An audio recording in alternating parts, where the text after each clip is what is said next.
Bismillahirrahmanirrahim. Elhamdülillah ve salatu vesselamu ala Resulillah. Peygamber mınday etken ve innel kizbe fucurun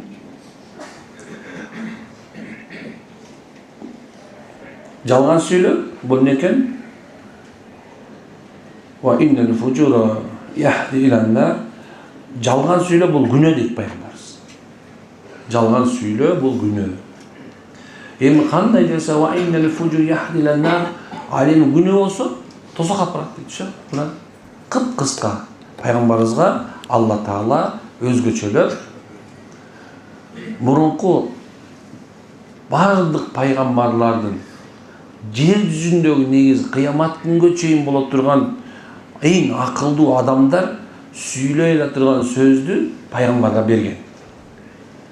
Пайғамбарымыз қысқа нұсқа. Bir сөздің ішінде миллион мағына тапсаң болады. Ақылдылардың барлығы чоғылып келіп еле бір еле сөзге тақалып қалышқан екен. Барлық амалда қимыл әрекет ниетке байланышты деген. Шудыңыз ба? Ушул сөз анан келіп тақалған ақырында ең ұлы болған адамдар бірі Шафи, имам Шафи рахималлах эмне деген екен? Охо, егер де пайғамбарымыз ушул сөзді айтып қойса, Алла ушул аятты чүйіп қойса, анда қиямат күнге чейин адамға, ақылды адамға жетишті болмақ дейді. Қара, ең эле жөнөкөй нерсе. Ниетіңде, ай болбай қалды, ша. Бұл соода кылсам деле болбойт экен, болды. Машина такси айтсам деле болбойт экен. Bir мал алыпсам деле болбойт экен. Бул аял менен жыргап деле кетпейт окшойм. Бул күйөө менен жыргап деле кетпейт окшойм. Ушул бир үйгө деле жетпейт окшойм. Бүттү мына сен кетти. Ниетин карасаң, болду эми сен адам негизи бул эки нерсени тартып айтабыз. Топурактан анан суудан. Эмне бул чымын мени сүйүп калганбы? Айтчы буга. Анан эми субханалла эки нерседен топурактан анан суудан турат экен. Топурак тарабыбыз катып турат экен, суу тарабыбыз болсо сиңирип турат экен. Мисалга сууга көк газ койсоң көк болот, сары койсоң сары болот туурабы? Ошондой адамды Аллах ушундай жараткан экен. Сен бул өйдөңкү тарабың суу экен да, ылдыйкы тарабың топурак экен. Качан сен кайсы ниет кылсаң, ошол ниетке өзүң мындай айтканда кадимкидей эле даярдуу болуп калат экенсиң. Пессимист тарабына отурган болсоң, мындай өзүңдү өзүң басып, ушу болбойт, всё, жашоо ушу менен бүттү десең, болду экен. Ошол тарапка вылып кетет экенсиң. Дагы эч качан эми оңолбойт экенсиң. Эми Кудай буйрса иншалла, бияк болбосо биягынан болот. Рызкыңды Кудай берет да. Алладан го. Алладан башка кимден болмогон. Бул Алла мени сынап атат. Бул да мага тажрыйба дедим дагы. Экинчи жакка кетип баштадым. Мына бияктан содом, бу көйнөк сатып көрдүм болду, шын сата бер субханалла. Мен ошентип амнекен токтоп калбай Алладан эми. Эми Алла каалап койсо эмне болот? Алла айтты, "О, мен каалап койсом ушундай болот." Дейт бир периштени жөнөтөт дагы, сен жана коргоочуга адамдар чакырып койсо, келгиле мына жерде сонун шым бар" депчи. Ушу адам баласы ушинтип субханалла Алланын алдында ниеттин оңдогон сенин соодада дагы, жашоодо дагы негизи эле бүткүл сени эмне курчап турган ошондон пайда табат экен. Эми карагыла. Бул жерде пайгамбарыбыз айтып аткан калп сүйлөө бул күнөө деп атат да. Карасаң калп сүйлөө. Эми бул жерде чече турган нерсе бар. Эмне себептен күнөө десе, биринчи сен бирөөгө күнөө кылбайсың, өзүңө күнөө кылган болосуң. Өзүңө зыян бересиң. Калп сүйлөгөндөр өзүнө зыян берет. Кыргыздар сону айтып койгонда калптын казаны кайнабайт деп. Казан деген эмне десе бул жашоо. Сен ошол сен жашап аткан курчап турган нерсе казан. Эми ошол жашоодо сен жашооң болбой калат деп. Мына кээ бир эркектер үйлөнгөнгө чейин аялдарды ушундай кулагына лапшаны илетпей койсо, сен эки заводум бар, короче. Тиги жерде таксопарктан 5 иштеп атат. Ой, тиги жерде арашан койдон жетөө бар депчи. Ушунду баягы, ушундай бар экен деп тийип алып туруп, эртеси күнү барсаң коко тыйын жок эчтеке жок. Эмне болду? Арашанды көрсөт десе, эмне ал эмне дейт да, билбейт. Эмне аны сүйлөп койгон бирок, 7 заводдун 7 бирөө да жок. Эмне болду? Жашоосу бузулду. Ошо эми ишенимден кетти, бузулду. Кээ бир аялдар бар субханалла тийгенге чейин, "О, мен тиме тамакты тиме орду менен кылам, таптазамын, тилим жок вообще" деп кесип салган түйүнөн дейт да. Бирок мынекен алгандан кийин карасаң субханалла, бали тамак жасаган эчтеке жок, тил 20 сантиметр болгон болот. Эң кичинекей. Emne oldu? Жашоо бузулду уже. Başında жашоонун başında kalp oldu. Emi adı kimge ziyan oldu? Özüne ziyan oldu. Emi kalpçının sıfan ziyanı dünyaya çeyin gete verirken de gerek oldu. Başkaları da ziyan verir. O ziyan degen nerse şundayken Peygamber Allah Teala Kur'an'da olsa mınday dep aytат. Mında manisi mınday. Kalpçı kalp aytып öğretken. Geçkele kalp aytып öğretken dağı anan oşul bu peşenesine kalpçı dep жазылып kaldı. Kezzap. Эми эң чоң калпычы кадабын алим негизинде чын жана шайтан. Ал дайыма калп айтат. Мен бул жерде жин шайтандар менен келгенде сүйлөшпөйм. Анткени бал калп айтарын билем точно. Мен мусулманмын десе ишенбейм да. Эмне үчүн анткени калпычы, ошо сүйлөшпөйбүз.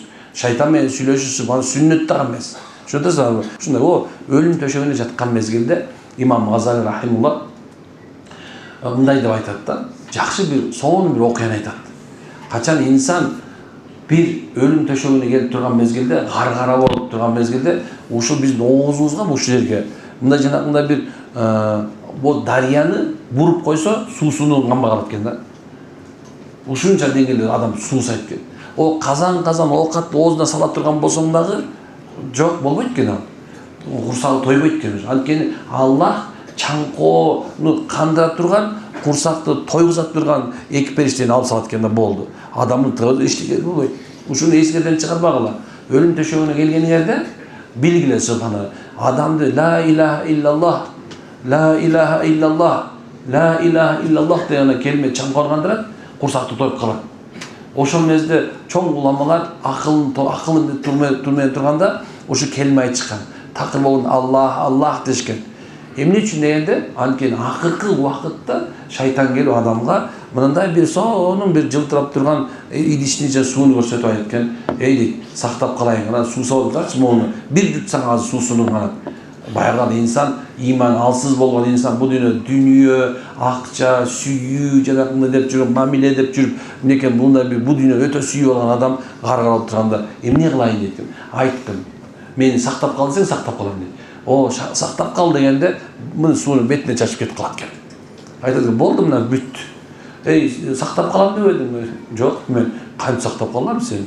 Ажалыңды жазган, тагдырын жазган Аллах болсо, ажалыңды жазган Аллах болсо, мен антып, сен болгон мага иманыңды сактың дейт экен. Болду. Сен бүттүң эми. Бара турган жериң экөөбүз чогуу элебиз, тозок болот, бүттү. Деп туруп жандан кат кырып турган чыгып кетет экен. Акыл сен мени өлгөнгө чейин алдайт экен. Өлгөнгө чейин алдайт экен да. Ошонун кадабын алим болуп эсептелет шайтанчы. Ал эми бул дүйнөдө кээ бир адамдар о шайтандын шериги, шайтандын учениктери бар. Шакирт устаздан шакирт ашып деп, кээ бирде шайтан өзү таң калып калат, ошо дей берем да. Сен азыр жана бар го мошенниктер, телефондуй мошенниктер, о эмедеги мошенниктер, канча деген кишини сыздатып эле койду отур. О шайтан деле мээс жетмек эмес ачы. Чын айтам, субханалла. Сага түштү ала кал, мынтег ал, анан тиги эмеңди айта кал, тиги бир нерсе акча сала кал, тиги жерде сиздин призиңиз келатат. Ушундай адамдардын мындай ишенчектигине кирип, ишеничине кирип туруп, аны ошондо алдаган субханалла адамдар бул эң чоң күнөө кылгандар, жана амбай айткан мен тасасыз кандай деп аткандар. Ва иннал фужура яхди илан-нар. Ушул күнөө дейт, анын күнөөсү тозак. Фужур деген сөз негизи мындай көпчүлүк түрдө өтүп атканы менен айтып аткан нерсе ушул. Эмне себептен анткени себеби бул жерде ошо күнөөлөр жөнүндө сөзүлөт. Күнөөлөр, көп күнөөлөр бар экен. Кээ тил менен күнөө бар экен, көз менен, амал менен күнөө бар экен. Керек болсо ой менен да болгон күнөөлөр бар да. Ошонун ичинде оюң менен дагы бирөөнү калп айтам деп ойлобош керек. О алар дейт, Аллахты алдайм деп ойлошот дейт, Аллах Таала Кур'анда. Биз ушундай кээ бир адамдар Кудайды алдашын, алдайм деп ойлойт экен да. Алардын оюнда Аллах аны көрбөй тургандай сезиши мүмкүн. Бирок кыргыз ата-бабабыздай сен көзүң менен көрбөсөң да дилиң менен билгин деген турабы? Көрөт деп, көрбөйт деп эмне ууру кылба дейт. Укпайт деп ушак кылба дейт. Бул Кудай сени көрүп турат, угуп турат сени. Эч жакка качып кете албайсың Аллахтан деген сөз да турабы? Ошон качан шайтан тилиңе отура калганда, калп айта баштаганыңда эмне деш керек экен? Аузу биллахи минеш шайтанир раджим. О Алла, ошо калпты оюңда калтыр, сыртка чыгартпа.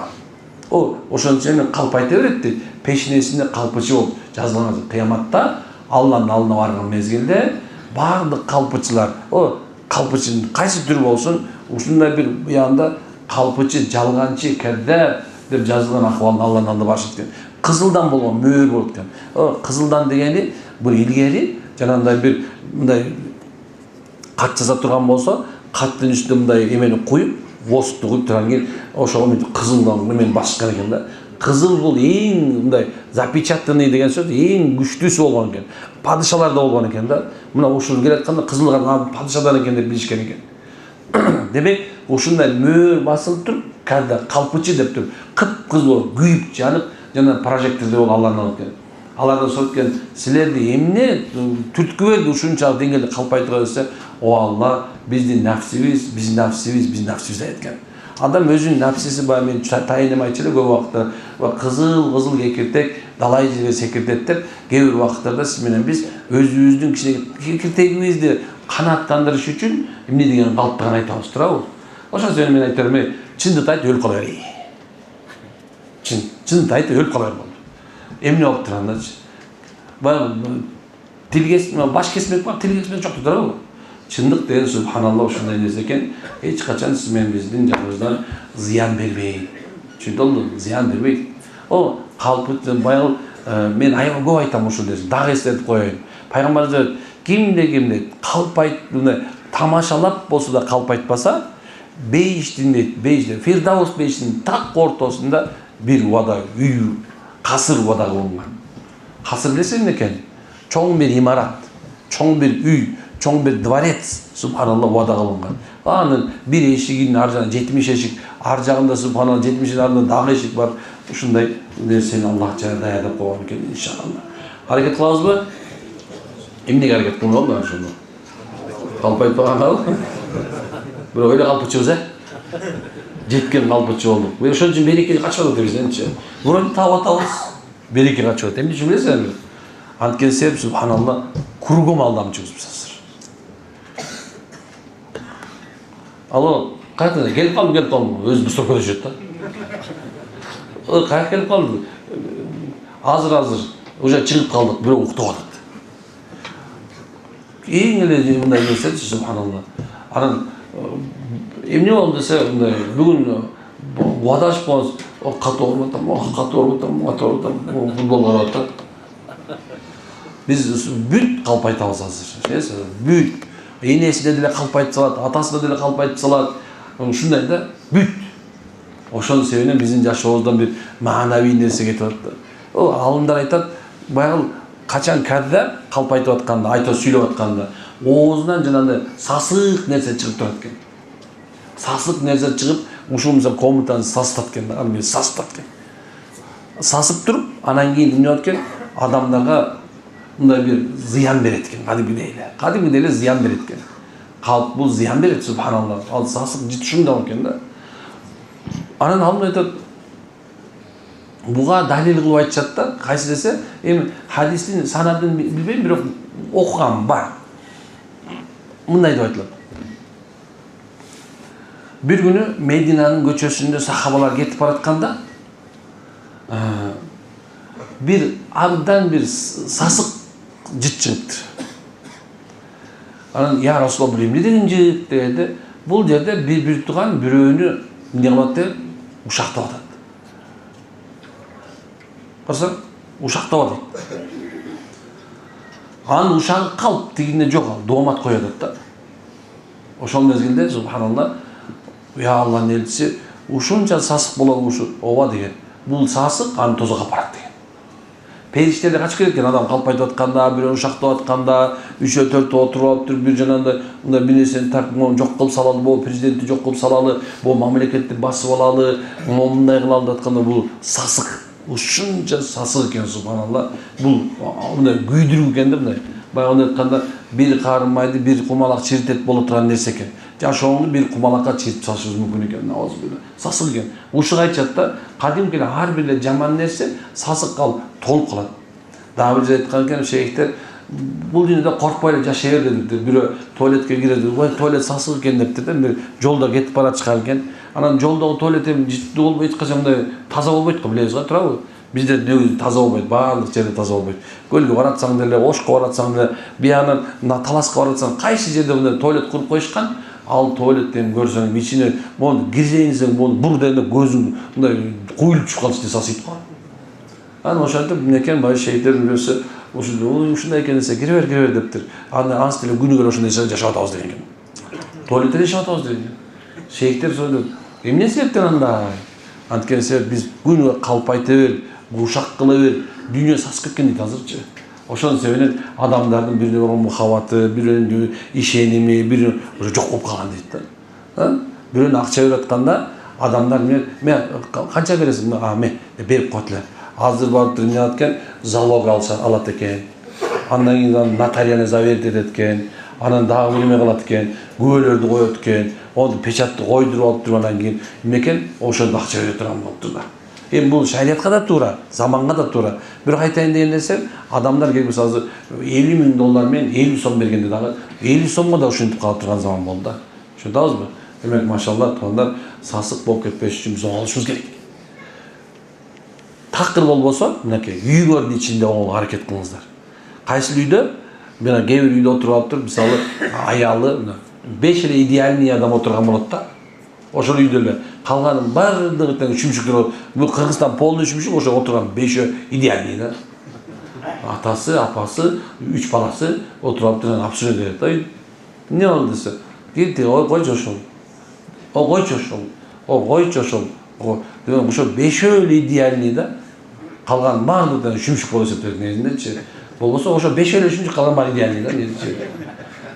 Ошо себептен ошо үйгөрдүн ичинде, машалла, эмне кылабыз?